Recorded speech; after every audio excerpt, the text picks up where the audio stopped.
As some of you probably know, Bubble is built on Bubble. Bubble.io, the site is built on Bubble with the Bubble editor. And so this is a session to take you inside Bubble and show you best practices for large apps with the Bubble team. So I'm super happy to introduce Sam Morgan and Andrew Vernon. Please give them a huge round of applause. Woo!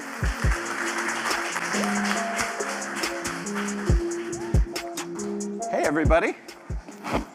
Thanks so much for coming. This is awesome. I have really been looking forward to this. How's Bubblecon been so far? Been a good day? Good.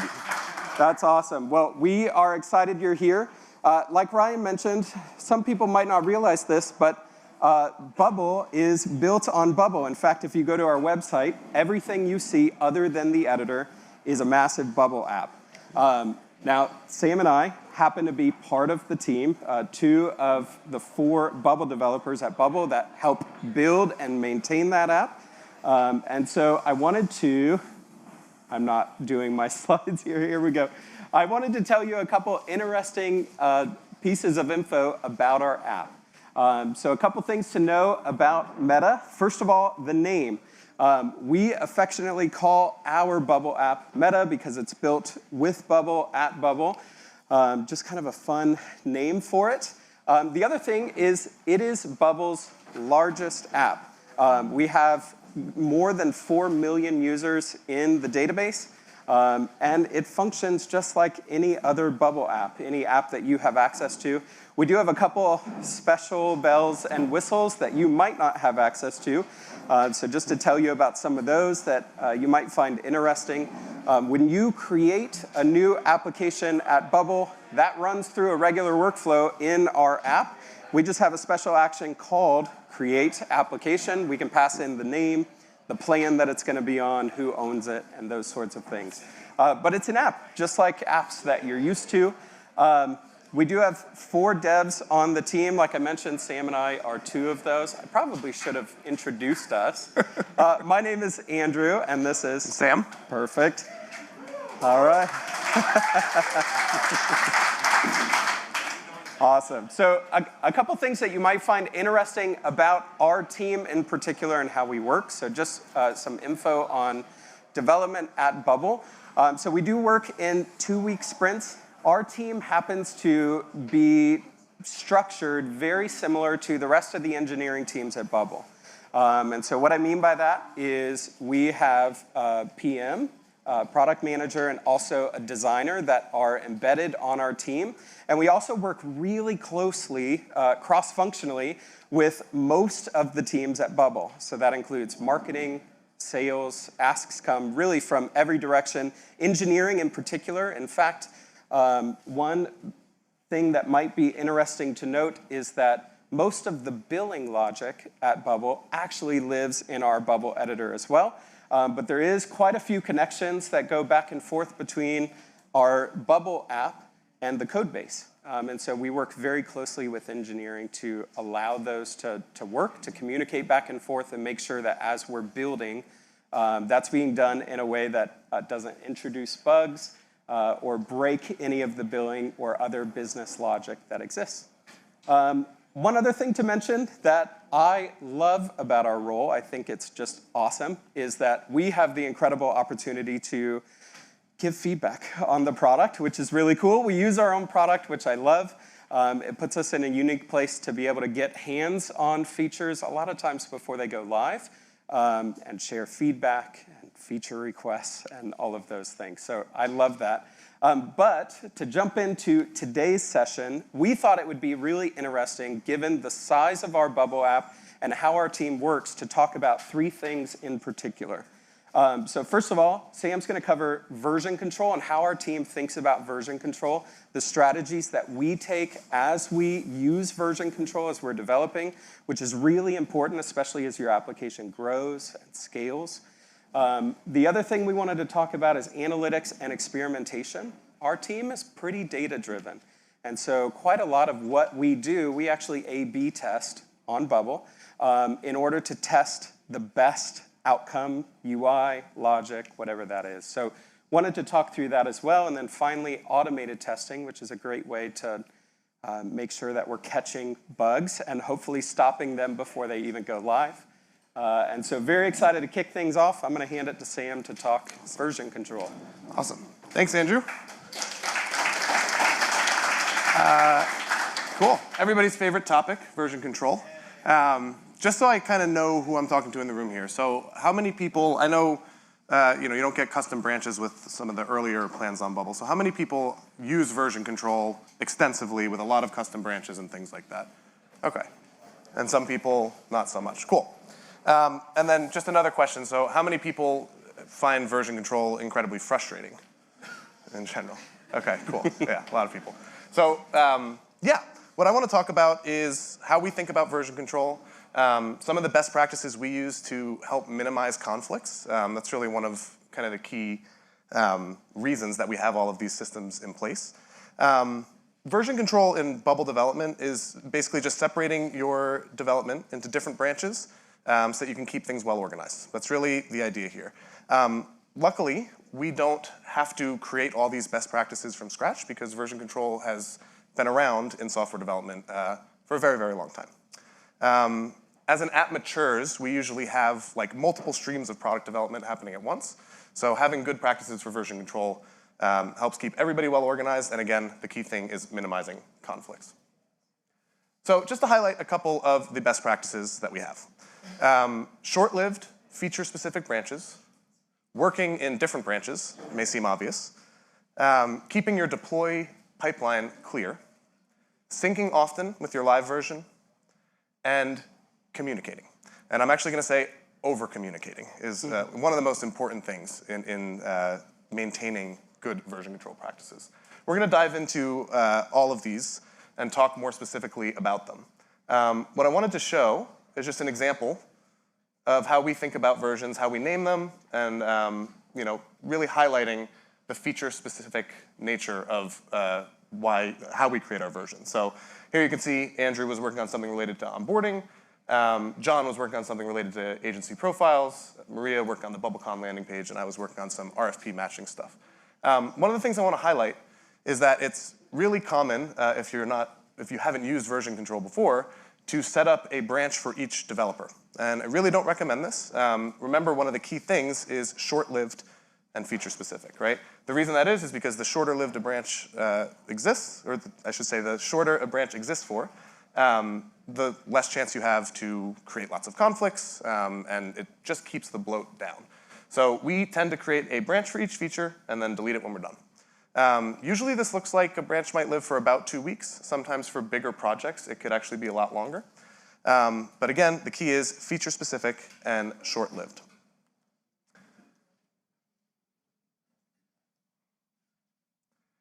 Working in different branches. So this is something I wanted to talk about because it's honestly not always possible.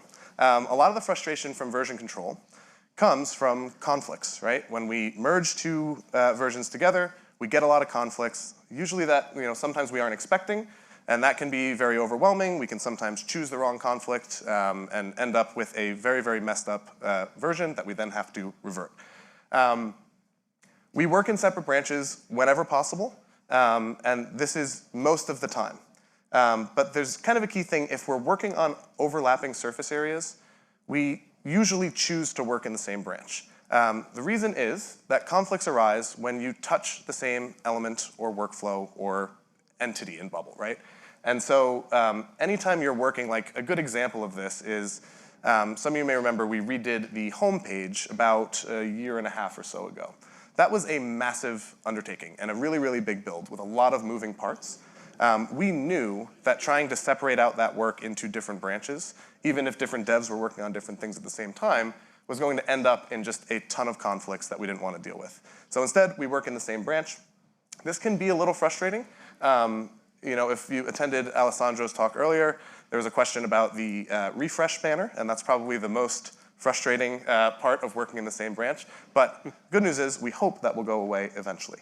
And again, the last point, over-communicating to minimize conflicts.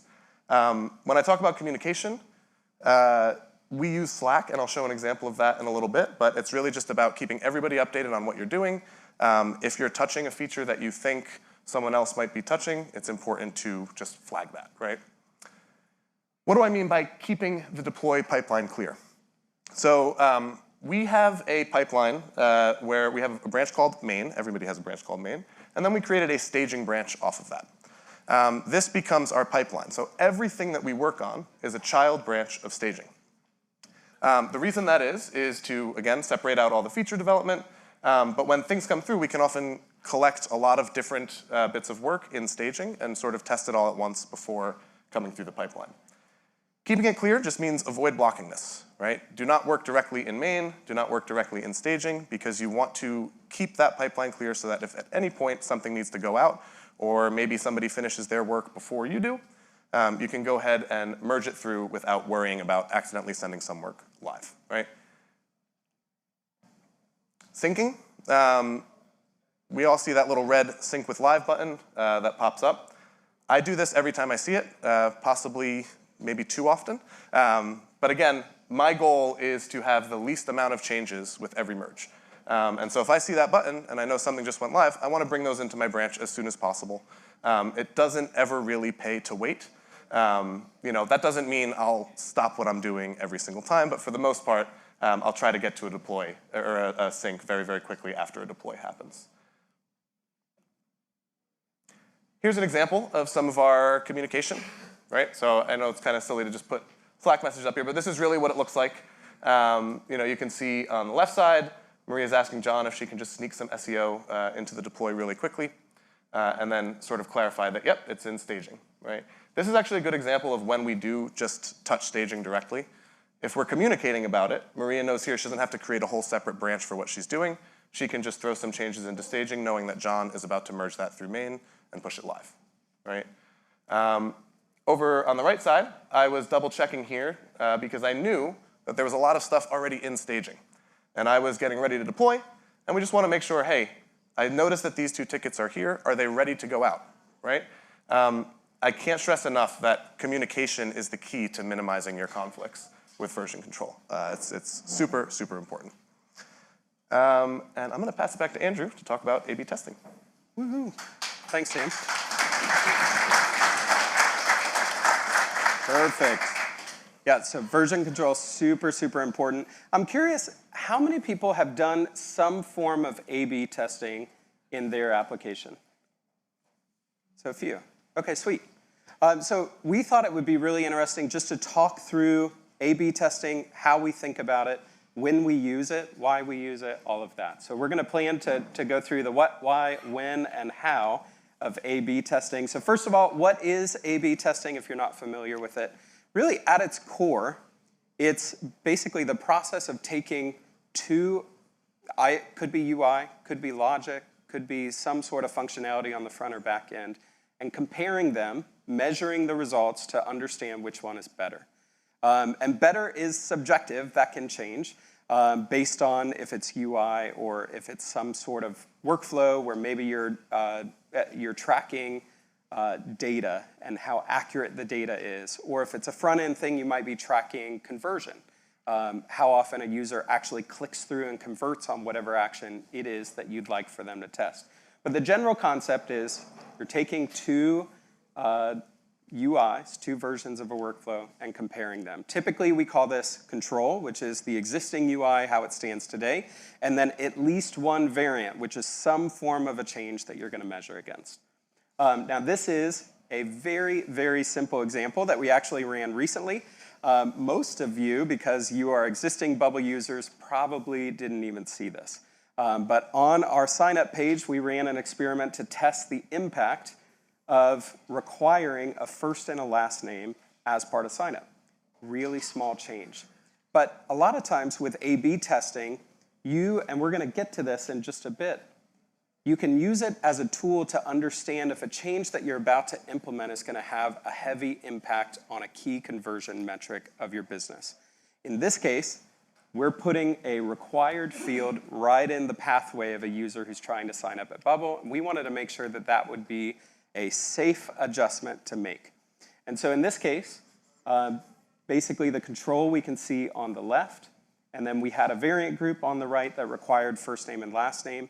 users are typically split by whatever system you use, and we're going to talk about the system that we use in just a minute, between the two groups, and then you measure the impact of users that continue to sign up even if they were required to enter first name and last name. So why we experiment. Minimize false instincts. So this is a really, really big one, especially for us at Bubble. And Bubble developers in particular, we're pretty heavy users of the product. And that means that a lot of our key instincts can sometimes not be directly tied to the brand new non-technical users that are signing up for Bubble. And so it's really important that we can utilize tools like A/B testing to make sure that we're minimizing bias, that the adjustments we're making are targeted well to the user base, and that they're having the intended outcome.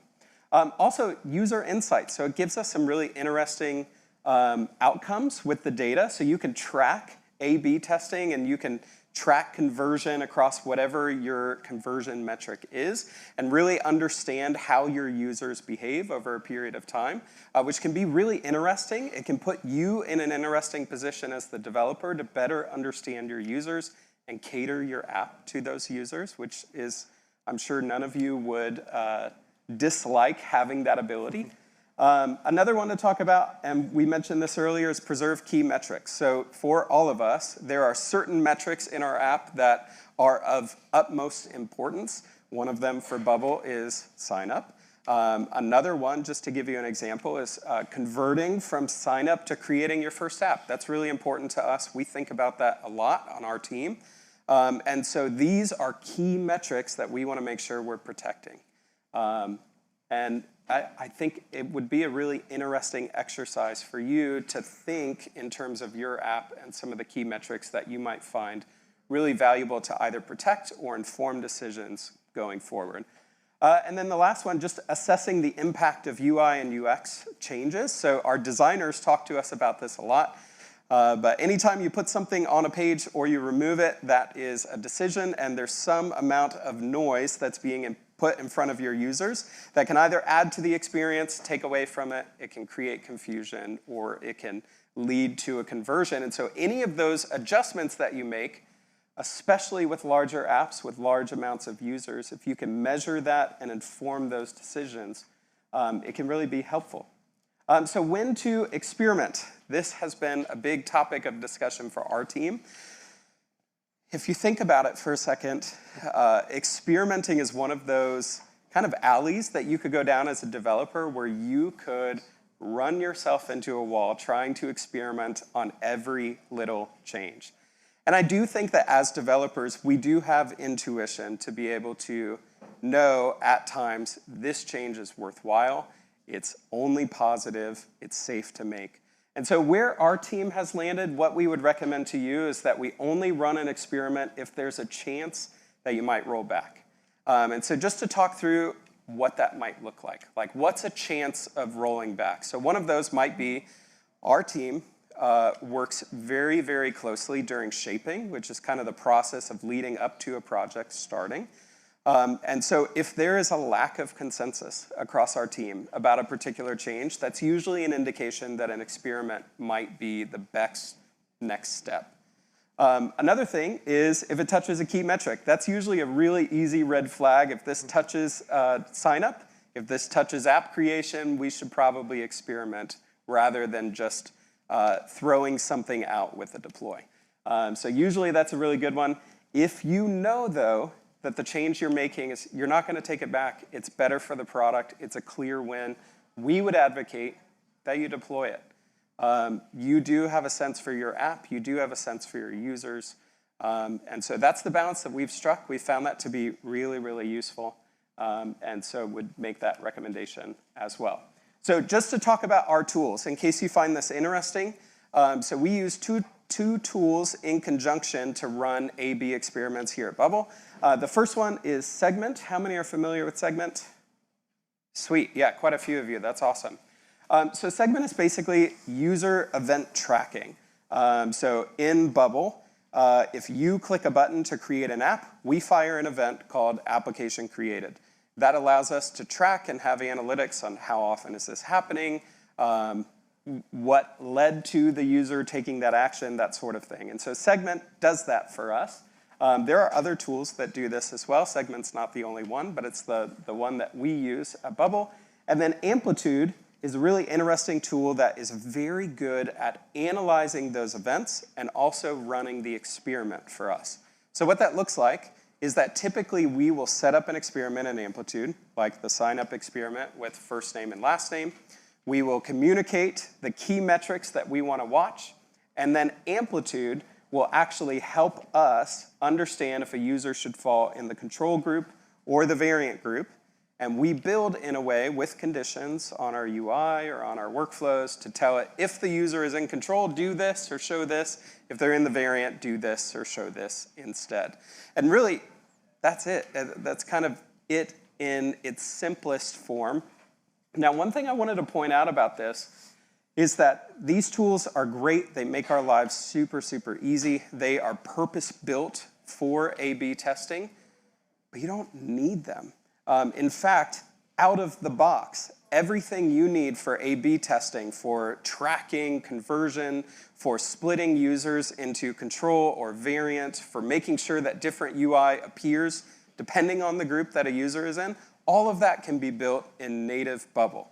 And so certainly don't want to give the impression that you have to have tools or functionality like this. You are familiar with Bubble. I'm assuming most of you in here are experts, and so you can get a really, really far way into this with option sets and conditions on your elements and tracking things and really be scrappy about it. So I would highly encourage you, leverage A/B testing in your apps. I think you'll find it really useful, the insights that it gives you, and just also the power that it gives you to make confident decisions as you build. So just to summarize the what, why, when, and how of A/B testing. So we want to quantify the impact of making changes by measuring metrics against variations, control versus variant. The why, A/B testing allows us to attribute changes in metrics to specific UI or UX changes. I haven't said this explicitly yet, but if you make a change and you see some sort of an impact on your key metrics, especially if it's positive, you want to understand what caused that impact. And so A/B testing allows you to more concretely tie this metric that just started going up to this change that was made in your application, which is really important. The when, a new feature touches important business metrics or there's a change you might roll back. We've talked through that, and then the how. So track user events, analyze the outcome per variant. And I'll hand it back to Sam. Awesome. With automated testing. Sweet. Thanks, Andrew. Couple more questions just for everybody. So who has heard of automated testing before? You guys know what it is? Cool. Who has figured out how to do this with their Bubble app? Awesome. It's kind of what we assumed. We didn't really know much about this at all either. And so when we kind of started working together, the team recognized, hey, our engineering teams are doing this constantly. They have automated tests, and when they deploy, it'll run through it and flag any errors. Why don't we have something like that set up on Meta? That was kind of the question we kept asking. Real quick, just a distinction. We talked a lot about A/B testing. We have automated testing. They're very, very different, even though they both have testing in the name. So just to clarify and kind of make sure we're all on the same page, A/B testing, like Andrew just said, is when you have kind of two different versions of a feature or UI. You want to test the impact, analyze what happened. Whereas automated testing is really something that you set up to make sure that your critical user flows and critical functionality doesn't break with new work, right? This is something that's very, very standard in software development, but as we all just saw, it's not so common to hear about this on Bubble apps. There are ways to do it, and we've figured out some interesting things. One of the key things I want to highlight is that we really set up automated tests for our critical user flows, right? What this ends up looking like for us is sign up, super important, right? We want to make sure that anything we launch doesn't impact a user's ability to sign up on Bubble. It may seem simple, like, well, what if you don't touch the sign up page? But there's a lot of functionality involved in sign up. And so having a test that goes through that whole process that we can run before we deploy new work we found to be really, really important. There are other critical, I say user flows, this really should just say critical functionality of your app, because this could also be API workflows that are really, really important to your app that you want to test, right? It could be a number of different things. Generally, a critical user flow is going to be something that is stable and unlikely to change very often. It's usually not something that you're experimenting on often, because that's going to make it a lot harder to test, right? So like I said, we use sign up and login. Another really important one for us, app creation, right? Andrew kind of mentioned that as part of his talk on A/B testing, but app creation, we want to make sure not only can you sign up for Bubble, but that you can create an app, because if you can't create an app, you can't use Bubble, right? Other examples that, for any app might be like primary CRUD operations in your app. If you have a, let's just use the classic to-do app, right? You probably want automated testing against the ability to create a new to-do, to update a to-do, and to delete a to-do, right? Let's take a look and talk about an example of one of our automated tests. I purposely kept this tool agnostic, but I will say we use a tool called Datadog. There are lots of options here, and that's not the only one that you can use, which is why I didn't really want to call that out anyway. Most automated testing platforms for browser-based tests look somewhat like this, right? So you can see here there's a couple things going on. We have some subtests up top. The subtests are basically just separated out sets of steps that we can then reuse across multiple tests, right? So the first one you can see is signing up with an email and password. And then we clear all experiments from the user records, that they don't run into any variable flows that we have set up, right? One of the things I want to call out in this image, and something really important to understand about automated testing, is the difference between actions and assertions, right? And so what you can see here is if you look closely, you'll see some little green check marks next to certain steps. And these are our assertions, right? And so any test that you set up will be made up of these two things, right? An action is going to tell the test, hey, go and do this thing as a user, right? An assertion is going to say, and make sure that when they do that, this is the case, right? Now, these are very general statements, but they can take all sorts of forms, right? So an assertion here, you can see that we're testing that thanks for confirming is present, right? That's a text-based assertion. I happen to know that when a user signs up for Bubble and they confirm their email, they get taken to a page that says, thanks for confirming. And so I've written the test to just check, hey, is this text present on the page? A lot of times when you're doing automated testing, the assertions will be very specific like that. Because remember, your test platform doesn't know about Bubble. It just knows about the elements on your Bubble page, right? There are other ways to do assertions. I think here we can see we have the text-based one, and above it there's another text-based one. You can also see one that has a different icon that says check to ensure an email was received. This is a really awesome feature of a lot of these testing tools, where they can actually spin up emails and check that email inbox for you. And so they kind of create a built-in disposable email to use for sign-up, and you can even assign the email that's entered in the sign-up form to be that email so that it gets the confirmation, right? So you can see how powerful these tools are. What we're looking at here is called a browser-based test. In my opinion, these are some of the most important ones to master for Bubble, because most of the stuff that you're going to be testing is user flows in your Bubble app. But there is another type of test called an API test, right? And both of these are very, very useful. An API test may seem obvious to experienced developers in the room, but basically that is hitting one of your API endpoints and asserting something about its response, right? Whereas browser-based tests, they're going to record your screen and simulate user behavior by clicking through the various parts of a very specific user flow. The other thing I want to touch on with these is in both types of tests, you have this concept in testing of unit tests and end-to-end testing, right? And both are very important. You saw in the previous slide those sort of reusable parts of the test. Those can be considered unit tests. The definition can be loose, but usually a unit test is the smallest part of functionality that you can possibly test, right? And then end-to-end tests are going to take all of those unit tests and create a user flow out of them. On our team, we mostly are building end-to-end tests to try to test full user flows to make sure that some functionality is still working. let's talk about everything that we learned today. So, if you only remember 3 things. From version control, keep your branches small and short-lived, and sync often. Yeah, analytics and testing, what we talked about with only using tests when you feel like there's a chance for it to be rolled back. If you feel confident about it, deploy it and feel confident about that decision. And for automated testing, make sure to protect your critical user flows from unexpected breaking changes. That's kind of the key. Thank you, guys. We appreciate your time.